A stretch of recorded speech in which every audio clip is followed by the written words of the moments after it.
They're at it again. Yes, they never go away, do they? Just Stop Oil, yesterday at Gatwick, trying to impede people as they went towards getting their aeroplanes. And, of course, it's the school holes and people are off to Spain and all round the world, Disneyland or wherever it may be. And today at Heathrow, similar, and a couple of people were arrested. I'm joined by Ben Larsen, a Just Stop Oil spokesman.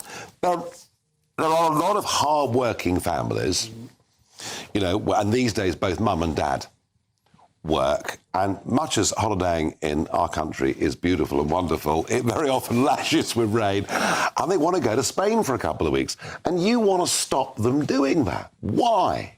Well, I mean, have you seen the news? The Spanish want to stop them doing that as well.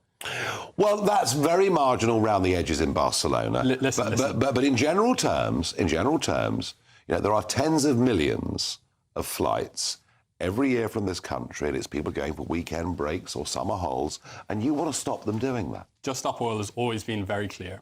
We're not blocking airports to stop flying, just like we weren't blocking the M25 to stop people driving. Well, you did. We did these blockading actions, but that's to send a message to our government.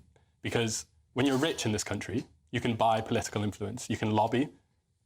Jacob knows all about that. You can lobby and you can buy influence. When you're an ordinary person in this country, you really don't have that much power. So Just Stop Oil is about ordinary people coming together, using their bodies to dominate the news cycle and get this issue to the top of the news cycle where it needs to be. But isn't there something... So basically you're saying that a form of domestic soft terrorism is better than... Just hear me. No. I'm sorry. I've heard you through, but to use a word... No, you haven't heard me through. To use a word like terrorism. There is something here called... Terrorism, Nigel. Do you accept the democratic process? Are you serious? Do you accept the democratic process? We live in a liberal democracy, and that's a good thing. Do you accept the democratic process? Protest is a necessary part if you of a liberal can't democracy. win... But Nigel, no, we're not carrying on. If you can't win through the ballot box... You really just looked at me and said terrorism. Are you taking the mickey? Well, do you accept... Lockerbie do you accept the rule of law? 9/11 is terrorism. I said soft. This was orange paint in a departure lounge.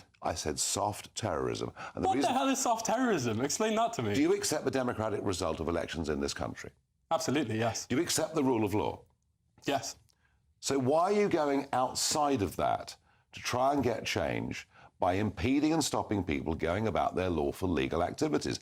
That is a form, and if the word's not terrorism, it's obstructionism, but you are behaving in an anti-democratic manner. Well, I'm glad to hear that you've taken back the word terrorism, because that's ridiculous.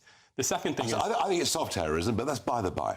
But what the hell is soft terrorism? Well, it is saying we are above the law. You are saying we are above the law. We are not saying we're above the law. We're above the democratic process, and we will stop you going about your free will to go on holiday, to drive around the M25 and go to a parent's funeral, or whatever it may be. How do you... I mean, number one, I think you're putting yourselves above the law. No.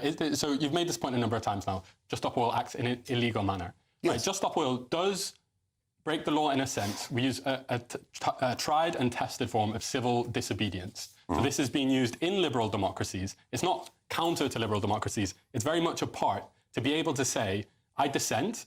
I think what the government, although it's a legitimate government, is doing is wrong. What the government is doing is leading to suffering for billions of people. I don't mind you protesting. Well, No.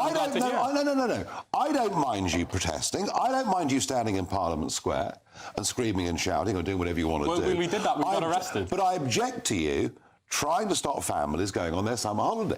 Listen, Just Stop Oil is willing to do whatever it non-violently takes, because right now the world is dangerously hot and this government has... According to you? No, sorry. According to 98% of scientists. All right. Nigel, if you look outside the windows, we're in the GB News bunker right now, but if you have a window and you look out of it, you can see what's happening around the world. It's not normal, and it makes sense that people are freaked out. And what percentage of global carbon emissions comes from the UK?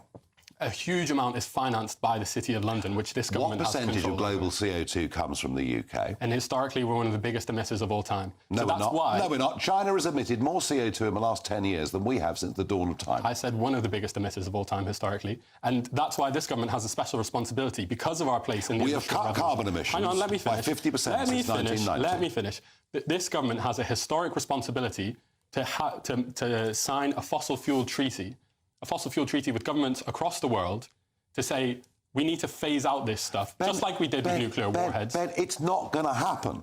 It's not going to happen. What should we do then, Everybody accepts. Should we just let the wildfires take us? Should we just sink under the sea levels? We can encourage India. We can encourage China. We can encourage them to burn less coal. All right, let's do it then. And it has to start at home. You know what? It has to start at home. Otherwise, they're just going to call us hypocrites, aren't they, Nigel? This year, the world's going to burn 4 billion tons of coal. It's a number so mind-blowing, we can't even get our minds around it. Aren't we better just to accept that whilst we can encourage other people to do it, we should not deindustrialise, we should not make people poorer, and we should not stop them going on holiday. Who's talking about deindustrialisation? Green energy carbon is emissions. cleaner, it's cheaper, and it's clearly better for communities. Work. What do you mean it doesn't work? It's intermittent. Nigel, I think your brain is intermittently working. When the wind doesn't blow, these things produce nothing.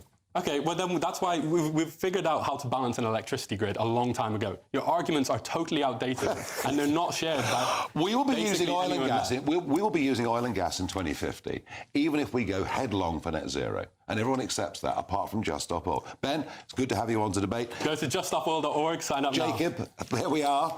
You are one of the rich, influential people in this country, according to Ben Larsen. Well, I'm not influential anymore because I'm no longer a member of Parliament, so, you know, my influence is gone. What are you debating tonight? Well, I've got Liz Truss on to talk about this fascinating report from the Bank